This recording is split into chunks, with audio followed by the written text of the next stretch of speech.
Assalamualaikum warahmatullahi wabarakatuh. Perkenalkan, kami dari kelompok 1 yang beranggotakan Nadia Fitri Salama, Arifah Fajrina, Hanisa Dwintari, dan Rizky Septiandini. Pada video kali ini, kami akan menjelaskan hasil diskusi kami mengenai analisis kasus Food Estate Provinsi Kalimantan Tengah tahun 2020 sampai tahun 2021 dengan pendekatan ekonomi politik klasik. Resume jurnal acuan yang berjudul Food Estate dan Perlindungan Terhadap Hak-Hak Masyarakat di Kalimantan Tengah. Food Estate telah direncanakan sejak tahun 2018 untuk mewujudkan Kalimantan Tengah sebagai lumbung pangan nasional, tetapi pembangunannya baru dilaksanakan pada tahun 2020 di 2 kabupaten di Provinsi Kalimantan Tengah, yaitu Kabupaten Pulang Pisau dan Kabupaten Kapuas. Tujuan dari jurnal ini adalah untuk meneliti mengenai perlindungan terhadap hak-hak masyarakat di Kalimantan Tengah. Metode yang digunakan adalah penelitian yuridis sosiologis. Dalam pelaksanaannya, Food Estate tidak hanya melibatkan masyarakat lokal tetapi juga transmigran, dan pemilihan lahan ex-PLG atau pengembangan lahan gambut mendapatkan banyak kritikan karena dikhawatirkan akan menyebabkan permasalahan lingkungan. Kearifan lokal masyarakat Kalimantan Tengah juga menjadi kendala dalam pembangunan Food Estate ini. Pemerintah pusat telah mengakomodir kepentingan masyarakat melalui perlindungan hak-hak masyarakat, terutama dalam pelibatan masyarakat. Namun, belum terlihat secara maksimal efektivitas dan hasilnya bagi masyarakat itu sendiri, sehingga diperlukan upaya perlindungan terhadap hak-hak masyarakat. Latar belakang, Food Estate menjadi salah satu program yang dapat menjaga ketahanan pangan Indonesia di tengah wabah COVID-19 yang belum mereda ini. Pada tahun 2020, Food Estate dibangun di Kalimantan Tengah, tepatnya di Kabupaten Kapuas dan Kabupaten Pulang Pisau. Adanya program Food Estate ini diharapkan suatu wilayah dapat menghasilkan pangan sendiri sehingga kebutuhan pangan untuk masyarakat, terutama masyarakat lokal, dapat terpenuhi. Rumusan masalah pada penelitian ini adalah apakah program Food Estate di Kalimantan Tengah berhasil menciptakan ketahanan pangan? Bagaimana relevansi antara program Food Estate dengan teori klasik dalam ekonomi politik? Tujuan dari penelitian ini adalah yang pertama untuk mengetahui keberhasilan program Food Estate di Kalimantan Tengah dalam menciptakan ketahanan pangan. Yang kedua untuk menganalisis relevansi antara program Food Estate dengan teori klasik dalam ekonomi politik. Konsep teori klasik.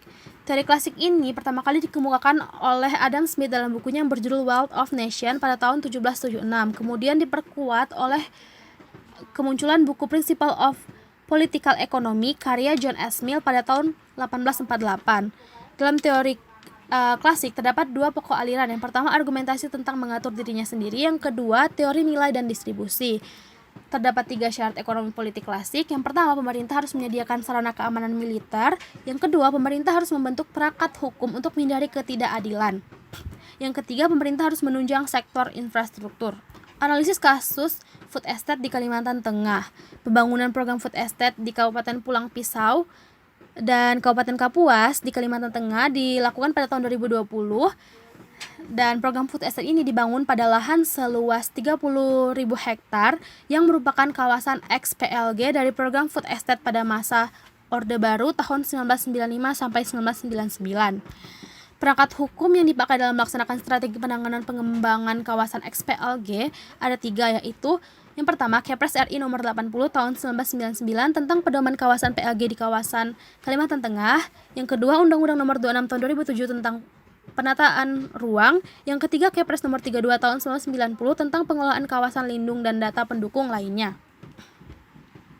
Mengacu pada pasal 32 ayat 2 Undang-Undang Pangan nomor 18 tahun 2012, pemerintah dan Pemda akan memfasilitasi pengembangan cadangan pangan masyarakat sesuai kearifan lokal. Namun hal ini menimbulkan persoalan sehingga diperlukan legalitas aspek tata ruang guna lahan dengan merevisi Perda nomor 5 tahun 2015 tentang rencana tata ruang wilayah Provinsi Kalimantan Tengah tahun 2015 sampai 2035. Dalam nota keuangan rancangan APBN 2021 disebutkan bahwa pengembangan Food Estate akan dipadukan dengan program pemberdayaan transmigrasi atau petani existing dan investasi small farming. Analisis kasus Food Estate di Kalimantan Tengah dengan pendekatan ekonomi politik klasik. Ada 2 analisis, yaitu analisis dampak positif dan analisis dampak negatif. Pada analisis dampak positif dibagi menjadi 2, yaitu keterlibatan masyarakat lokal dalam program Food Estate dan peningkatan produktivitas hasil panen di Pulau Pisau. Pertama, keterlibatan masyarakat lokal dalam program Food Estate. Adam Smith mencetuskan 2 teori ekonomi klasik, yaitu teori pembangunan ekonomi dan teori pertumbuhan ekonomi. Pada teori pembangunan ekonomi, Adam Smith mengklasifikasikannya dalam 3 hal, diantaranya adalah hukum alam, pembagian pekerjaan, dan proses menambah modal. Pada teori pembagian kerja, Smith menyimpulkan bahwa produktivitas tenaga kerja akan lebih maksimal apabila dilakukan pembagian kerja dan spesialisasi atau division of labor, yang artinya pembagian melalui spesialisasi perorangan yang melakukan produksi akan menghasilkan output yang lebih baik dan lebih efisien. Kasus food estate yang telah dilakukan pada tahap pertama oleh pemerintah pusat sudah dikhususkan untuk mengakomodir kepentingan masyarakat, yaitu Kabupaten Pulau Pisau, Provinsi Kalimantan Tengah. Hal ini dibuktikan dengan pelibatan masyarakat melalui korporasi petani. Meskipun hasil bagi masyarakat di lokasi food estate ini belum mencapai efektivitas, untuk tahap pertama ini sudah memenuhi teori klasik. Melalui korporasi petani ini, di antara para petani di Kabupaten Pulau Pisau, Provinsi Kalimantan Tengah, memiliki hubungan saling ketergantungan dan interdependensi. Yang kedua, ada peningkatan produktivitas hasil panen di Pulau Pisau. Food estate ini menunjukkan peningkatan produktivitas pada hasil panen mereka. Kementerian Pertanian melaporkan bahwa petani di kawasan food estate Kalimantan Tengah lakukan panen raya sekitar 5,6 sampai 6,4 ton per hektar. Jika dilihat dari hasil panen petani sebelum dari program food estate ini hanya sekitar 3 sampai 4 ton per hektar. Maka dari itu mengalami peningkatan rata-rata sekitar 2 sampai 3,4 ton per hektar. Jika dilihat pada hasil panen meningkat pesat dari sebelum food estate, maka dapat membuktikan bahwa teori pertumbuhan ekonomi klasik Adam Smith berhasil pada food estate tahap pertama di Kalimantan Tengah. Teori ini berasumsi bahwa akan mendorong perkembangan penduduk dan pembangunan ekonomi yang akan memperluas pasar, sehingga akan menciptakan spesialisasi dalam hal perekonomian. Selain itu, peningkatan hasil panen ini dapat mengatasi permasalahan impor pangan sekaligus dapat meningkatkan ekonomi petani itu sendiri. Adam Smith mengatakan bahwa dengan spesialisasi dalam hal perekonomian ini pada akhirnya akan membuat kegiatan ekonomi semakin meningkat. Maka dari itu, jika food estate terus-menerus menghasilkan peningkatan hasil panen akan diikuti dengan peningkatan kegiatan ekonomi. Terkait analisis kasus food estate di Kalimantan Tengah, selain adanya dampak positif, juga ada beberapa dampak negatif yang ditimbulkan, serta potensi-potensi dampak negatif lainnya. Yang pertama, yaitu minimnya tenaga kerja lokal menimbulkan adanya pekerja transmigran.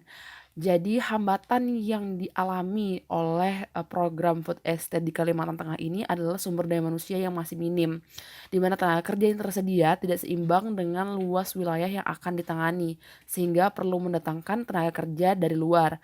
Jika melihat dari adanya transmigran ini dikhawatirkan akan menghilangkan eksistensi masyarakat setempat karena perbedaan dari etos kerja dan tingkat pendidikan. Walaupun adanya komitmen dari pemerintah daerah berdasarkan hasil penelitian yang dikeluarkan oleh jurnal ini bahwa pemerintah Kabupaten Pulau Pisau tidak menerima jika ada usulan adanya transmigran dalam program food estate ini. Dan dilihat dari data bahwa komposisi transmigran di kawasan X pengembangan lahan gambut atau PLG pada saat ini yaitu 40% berasal dari luar Kalimantan Tengah dan 60% transmigran itu berasal dari transmigran lokal gitu. Yang kedua, ancaman kerusakan lingkungan. Pembukaan lahan baru yang dilakukan pada proyek pengembangan lahan gambut atau PLG 1 juta hektar Kalimantan Tengah pada tahun 1995 sampai 1999 untuk menjalankan swasembada pangan mengakibatkan banyak permasalahan lingkungan. Di antaranya ada 400.000 hektar hutan tropika basah berubah menjadi lahan terbuka, berubahnya pola tata air dan kualitasnya, terus berkurangnya daya serap air akibat penambangan pohon yang menyebabkan banjir pada musim penghujan dan mudah terbakar pada musim kemarau, dan hal-hal negatif lainnya yang berdampak buruk bagi lingkungan. Hal ini menyebabkan pemilihan food estate pada X pengembangan lahan gambut di Kalimantan Tengah itu mendapatkan banyak kritikan dari masyarakat karena dikhawatirkan akan mengulangi masa kelam permasalahan lingkungan yang dampak negatifnya itu masih dirasakan hingga saat ini. Dampak negatif selanjutnya yang dirasakan akibat dari program food estate ini yaitu gagal panen di Desa Belantisiam, Kabupaten Kapuas.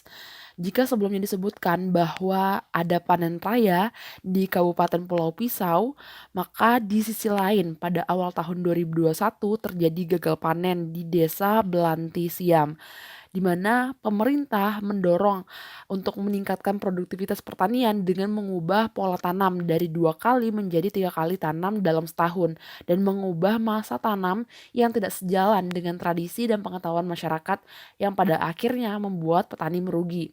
Di mana hampir 90% petani tidak mendapatkan hasil panen yang memuaskan. Dari 1.000 hektar, petani di Desa Belantisia misalnya hanya mendapatkan 1,5 ton gabah per hektar. Dampak selanjutnya yaitu turunnya pendapatan masyarakat. Pembukaan lahan dalam bentuk program baik itu XPLG dan berbagai program lainnya, maka dampak sosial bagi masyarakat lokal yaitu hilangnya sumber pendapatan dari hasil hutan seperti rotan, karet, berbagai jenis tanaman obat, satwa buruan, serta purun, yaitu sejenis tanaman yang digunakan untuk membuat tikar, serta berkurangnya lahan perikanan dan menurunnya hasil tangkap ikan. Kondisi ini mengakibatkan turunnya pendapatan masyarakat lokal di sekitar proyek PLG secara drastis dan meningkatnya kemiskinan. Dampak negatif yang terakhir yaitu food estate bukan untuk keuntungan rakyat. Yang harus dijawab adalah untuk kepentingan siapa suatu proyek pembangunan dilakukan dan siapa sebenarnya yang diuntungkan dari proses tersebut. Jika kita berkaca pada narasi pembangunan selama ini, termasuk pada proyek food estate di berbagai daerah, sesungguhnya bukanlah diperuntukkan bagi kepentingan rakyat dan pemenuhan pangan rakyat. Teranglah bahwa yang diuntungkan dari proyek ini bukanlah petani atau peladang ataupun para transmigran yang ada di Kabupaten Pulau Pisau atau Kabupaten Kapuas, melainkan para swasta yang memegang industri pangan dan para elit ekonomi serta politik yang berada dalam lingkar rente proyek yang mengatasnamakan ketahanan pangan ini. Selanjutnya akan dijelaskan terkait relevansi program food estate dengan teori ekonomi politik klasik. Situasi krisis akibat pandemi COVID-19 mendorong pemerintah Indonesia untuk mencanangkan strategi food estate atau program lumbung pangan nasional. Food estate diharapkan dapat mendorong industrialisasi pangan dengan diterapkannya sistem korporasi petani. Korporasi petani menjadi prioritas agar petani dapat menguasai bisnis pertanian dari hulu ke hilir dan bertumbuh pada profit oriented. Pangan sekarang bukanlah lagi dilihat sebagai sebuah hak asasi manusia, namun sebagai komoditas pasar. Sehingga meskipun ketersediaan pangan yang melimpah, namun kelaparan dan gizi buruk masih mewarnai wajah dunia karena masyarakat miskin yang tak mampu membeli pangan yang harganya ditentukan oleh pasar pangan global. Dengan adanya sistem kapitalisasi pertanian pada proyek food estate ini, maka untuk menghindari dan menekan konflik yang terjadi antara pemodal dan juga masyarakat sesuai dengan teori ekonomi politik klasik, maka pemerintah bertanggung jawab untuk 1. Membuat peraturan dan penegakan hukum yang tegas untuk menghindari terjadinya ketidakadilan dan konflik. Yang kedua, yaitu pemerintah menyiapkan strategi militer dan keamanan yang kuat untuk mengatasi terjadinya konflik dan menjaga pertahanan serta keamanan negara. Yang ketiga, yaitu pemerintah harus dapat menyediakan infrastruktur pelayanan kesehatan dan pendidikan yang dapat memenuhi kebutuhan masyarakat. Selain itu, berbagai permasalahan lingkungan akibat dari proyek ini dapat mengakibatkan kerugian bagi negara dan juga berdampak bagi masyarakat serta keseimbangan alam. Pemerintah perlu memegang prinsip kehati-hatian dalam proses pengadaan tanah untuk lokasi pengembangan lumbung pangan ini, agar tidak terjadi letusan konflik agraria dan perampasan tanah yang akan ditimbulkan oleh pelaksanaan proyek food estate ini. Berkaca pada pendekatan pemerintah yang seringkali gegabah dalam mengeluarkan izin-izin lokasi tanpa tahap peninjauan situasi lapangan, mengeluarkan izin di atas tanah-tanah yang diklaim sebagai tanah negara atau tanah tak bertuan, Padahal fakta di lapangan sudah menjadi tanah garapan, pemukiman, bahkan kampung dan desa definitif. Pengeluaran izin-izin tersebut menjadi penyebab terjadinya konflik agraria dan jatuhnya korban. Pemerintah seharusnya dapat menjalankan reforma agraria sebagai sikap politik dan terobosan baru mengatasi krisis yang akan memperkuat kapasitas produksi rakyat tani sebagai produsen pangan nasional. Penutupan. Pada kesimpulannya, teori klasik dalam ekonomi politik diperkenalkan pertama kali oleh Adam Smith pada tahun 1776 dengan diterbitkannya buku Wealth of Nations dan diikuti oleh John S. Mill yang menerbitkan buku Principles of Political Economy pada tahun 1848 yang menghasilkan 2 teori, 2 pokok aliran, dan 3 syarat. Kasus ekonomi politik pendekatan klasik ini yang terjadi di Indonesia salah satunya adalah food estate di Kalimantan Tengah tahun 2020 yang telah direncanakan sejak tahun 2018. Namun, pada eksekusi program tersebut dapat dikatakan berhasil maupun tidak. Hal ini dibuktikan dengan dampak positif dan negatif yang dihubungkan dengan teori klasik. Dampak positif yang tercipta dari program ini hanya 2, sedangkan dampak negatif yang ditimbulkan sebanyak 5. Dampak positif yang dihasilkannya adalah keterlibatan masyarakat lokal dan peningkatan produktivitas hasil panen di Pulau Pisau.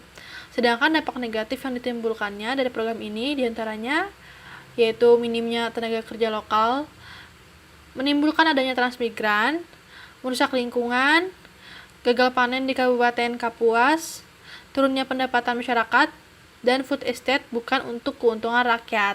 Maka dari itu, food estate di Kalimantan Tengah tahun 2020 dapat dikatakan tidak sesuai dengan ekonomi politik klasik dan cenderung berdampak negatif. Saran dari kami yaitu syarat terjadinya ekonomi politik pendekatan klasik diantaranya adalah pemerintah harus membentuk perangkat hukum untuk menghindari terjadinya ketidakadilan. Pembentukan perangkat hukum ini harus diutamakan kesejahteraan masyarakat dan hukum harus ditegakkan secara tegas untuk seluruh golongan. Jika hal ini dieksekusi dengan baik, maka permasalahan lingkungan seperti kasus food estate di Kalimantan Tengah pada tahun 2020 yang mengakibatkan kerugian bagi negara, masyarakat, sampai lingkungan alam pun dapat dicegah atau dihindari. Baiklah, demikian hasil diskusi yang dapat kami jelaskan. Lebih dan kurang kami mohon maaf. Wabillahi taufiq walhidayah. Wassalamualaikum warahmatullahi wabarakatuh.